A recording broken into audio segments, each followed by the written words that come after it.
Episode की starting में हमें केव को दिखाया गया है जहाँ पास से काफ़ी ज़्यादा जानवर आ रहे होते हैं एंड यहाँ पे बाउनों के जितने भी कमांडर्स होते हैं वो रेडी होते हैं इस फाइट के लिए। लेकिन वो कहते हैं कि जल्द से जल्द गेट को बंद कर दो एंड तभी सभी बौने मिलकर अपनी एनर्जीज़ का यूज़ करते हैं एंड बिजली का एक काफ़ी बड़ा बवंडर बनाते हैं एंड गेट को बंद कर दिया जाता है, जिससे ये सभी लोग कुछ समय के लिए सेफ हो जाते हैं। तभी यहाँ पर एक बंदा आता है एंड वो बताता है कि उनसे मिलने आयरन सोल गोन आए हुए हैं। इन सभी चीज़ों को सुनने के बाद वो अपने कैसल से ही थोड़ा सा बाहर निकल कर देखता है तो सच में आयरन सोल गोन आया हुआ होता है एंड वो कहता है कि वो उसकी मदद कर सकता है अगर वो चाहे तो। इस पर वो कहता है ठीक है, मैं तुम्हारी मदद ले सकता हूँ, लेकिन मेरी एक शर्त है। शर्त ये है कि तुम किसी भी तरह की किसी भी राज्य कार्य में दखलंदाजी नहीं करोगे।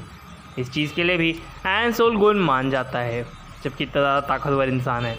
खैर, यहाँ पर हमें दिखाया गया कि जितने भी मॉन्स्टर्स होते हैं या फिर कहूँ जितने भी वुल्फ होते हैं वो वहीं पर खड़े होकर गेट खुलने का इंतज़ार करते हैं।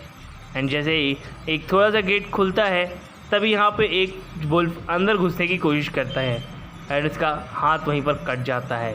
हमें पता चलता है कि एक्चुअल में जो भी आयरन सोल गोन की सेना होती है वो काफ़ी बड़े बड़े मॉन्स्टर्स जो कि अनडेड आर्मी होती है वो घुस चुकी होती है एंड जितने भी मेंबर्स होते हैं वहाँ के उन सभी को ख़त्म करने के लिए आगे बढ़ रही होती है। सभी लोग पुल क्रॉस करके भागने की कोशिश करते हैं तो यहाँ पे जितने भी वुल्फ होते हैं जो कि पुल क्रॉस करके भागने की कोशिश कर रहे होते हैं उन्हें भी काफ़ी बेरहमी तरीके से पुल पे दौड़ते दौड़ते ही मार रहा होता है वो। अब यहाँ पर हमें चीज़ दिखाई जाती है कि जितने भी वुल्फ्स होते हैं उन्हें मारने के दौरान ही उनका जो सेनापति होता है फिर जो कमांडर होता है वुल्फ्स का वो आते ही ब्रिज का रस्सी तोड़ देता है और ख़ुद की जान बचाने के साथ ही अपने कुछ साथियों की भी जान बचा लेता है। लेकिन उसके बहुत सारे साथी मार जाते हैं जिसकी वजह से वो निराश हो जाते हैं।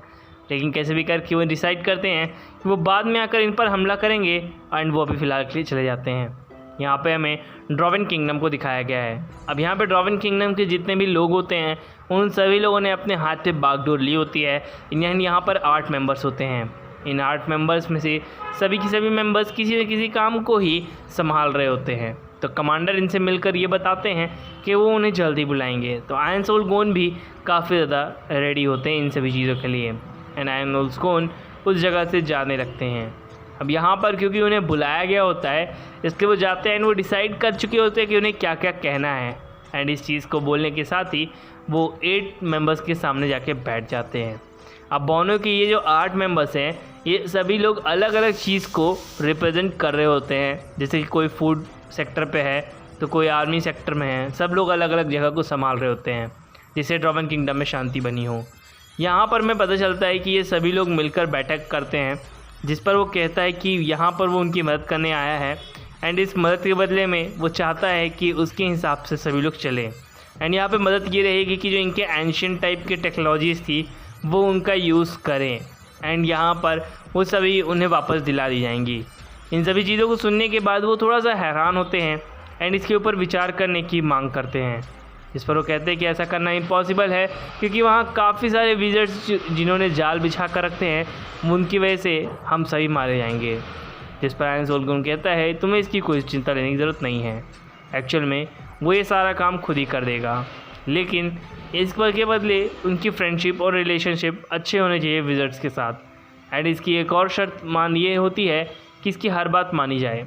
तभी यहाँ से एक बंदा आता है जो कि अपने सभी लोगों को कुछ न कुछ बता रहा होता है एंड इस चीज़ को सुनने के बाद वहाँ पर सभी बैठे लोग अब सुन रहे होते हैं एंड आयरन सोल गोन को रिप्रेजेंट करता है वो ये बताते हुए कि आयरन सोल गोन कितना अच्छा इंसान है एंड यहाँ पर उस सभी के लिए शराब भी ऑफ़र की जाती है आयरन सोल गोन की तरफ से। सभी लोग देखकर इस चीज़ को काफ़ी ज़्यादा शौक में होते हैं कि ये बंदा मेरे लिए शराब लेकर आया है।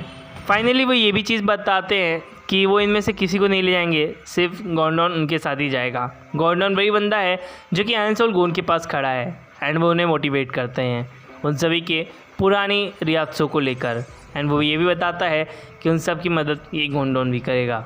एंड इस चीज़ के लिए सभी लोग कहते हैं कि हम कैसे यकीन कर लें। तो वो अपनी एक स्वॉर्ड निकालता है एंड कहता है कि अगर तुम्हें यकीन नहीं है तो मैं इस स्वॉर्ड को यहीं रख जाता हूँ, अगर मैं वापस नहीं आया मैं मार दूँगा। सब लोग मुझे मार देना। खैर इस चीज़ को सुनने के बाद काफ़ी ज़्यादा वैम्पायर गर्ल नाराज़ हो जाती है। एंड यहाँ पर हमें कुछ चीज़ें बताई जाती हैं कि ये जो उनके जितने भी वेपन्स होते हैं पुराने वाले या फिर जो विजर्ड्स होते हैं उनके साथ रिलेशन अच्छा बनाने का मैटर ये था कि जो भी रॉ मटेरियल है वो आयरन सोल गोन ले सके अपने काम के लिए, जो कि सिर्फ और सिर्फ इस किंगडम के पास है। और हमें पता चलता है कि इस किंगडम के जितने भी राजा होते हैं या फिर 8 मेंबर्स होते हैं, इन सभी चीज़ों के लिए वो मान जाते हैं। यहाँ के लोग भी मान जाते हैं इस चीज़ के लिए। एंड दरवाज़ा अब खोला जाता है। जब दरवाज़ा खुलता है तो पता चलता है कि यहाँ पे लाशों के ढेर बिछ चुके हैं, क्योंकि आयरन सोल गोन के कहने पर इन सभी को मार दिया गया होता है। तो ये सभी लोग हवा में उड़ते हुए ही उस जगह से निकल जाते हैं, ये कहते हुए कि वो इस जगह पर पैर नहीं रखना चाहते। जिसके बाद हमें दिखाया गया है कि वो लोग एक पुल को क्रॉस करते हैं जो कि टूट चुका था, जैसे हम लोगों ने पहले देखा था। वैम्पायर गर्ल उनकी सभी बातों को नोटिस करती हुए एंड लिख रही होती है, जहाँ पर वो ये सारी चीज़ें लिखती है कि उसे क्या किस किस तरीके के राजकार्य करने होंगे। एंड दूसरी तरफ जो एक्चुअल में यहाँ पे औरा जो होती है वो सूंघ रही होती है और उनसे पता चल जाता है कि यहाँ पर जो हमारे वैम्पायर या फिर कुछ जो बचे हुए थे वुल्फ वो बच के भाग चुके हैं। एंड जो उनकी अनडेड आर्मी थी वो जा चुकी है। वो उसे बुलाने की कोशिश करती है लेकिन वो उसे चुप रहने के लिए कहता है, नहीं ओवरलॉर्ड आई मीन मोंगमा उसे चुप रहने के लिए कहता है। आयरन सोल गोन की सभी बातों को लिख लेती है। अब इसके बाद ये लोग वापस से चलने लगते हैं। एक ज्वालामुखी का एरिया आता है, क्योंकि इस सब जगह को विज़र्ड्स ने काफ़ी अच्छी तरीके से प्रोटेक्ट किया होता है, इसलिए ये लोग हवा में उड़कर एंड बाकी जगहों से क्रॉस होते हुए एक जगह पर पहुंचते हैं।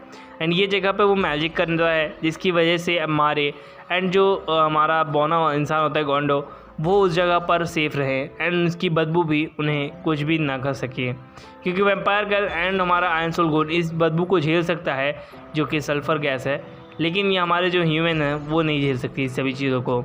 एंड हमारे भी half human and half demon है शायद से। खैर यहाँ पर हमें दिखाया गया है कि ये आगे बढ़ते हैं एंड हमें आयरन सोल गोन की आंखों को दिखाया गया है एंड एपिसोड वहीं पर कट हो जाता है। वीडियो अगर अच्छी लगी हो तो प्लीज़ चैनल को ज़रूर सब्सक्राइब करना है, बेल आइकन दबाना बिल्कुल ना भूलें। आज की पूरी स्टोरी में सिर्फ बातें ही हुई हैं और कुछ भी एक्स्ट्रा नहीं हुआ है जिसे मैं अच्छी तरीके से एक्सप्लेन कर सकूं। लेकिन अगर वीडियो अच्छी लगी तो प्लीज़ चैनल को जरूर सब्सक्राइब करना और जो मेरा न्यू चैनल है उसे भी जाकर सब्सक्राइब कर लीजिए, link in description. Thank you and take care, bye bye.